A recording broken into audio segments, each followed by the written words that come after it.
Let's be real, everyone loves an ice cold beer. And when I say everyone, I mean literally everyone.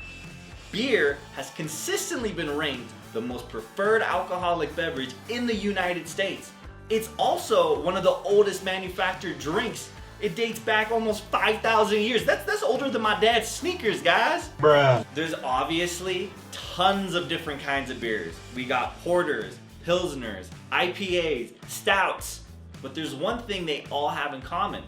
They're a lager or an ale. So what makes the two categories so different? Let's find out.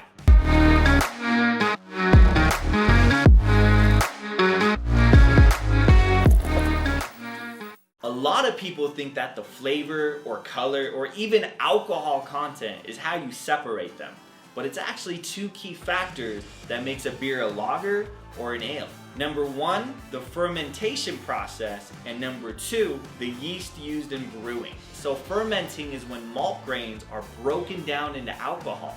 So fermenting is what makes a beer, well, a beer. Well, duh. So lager uses bottom fermenting yeast with cold temperatures. This is gonna make the aging process a little longer, between 6 to 8 weeks, but it's gonna give the beer a more crisp, hydrating flavor with a thinner consistency.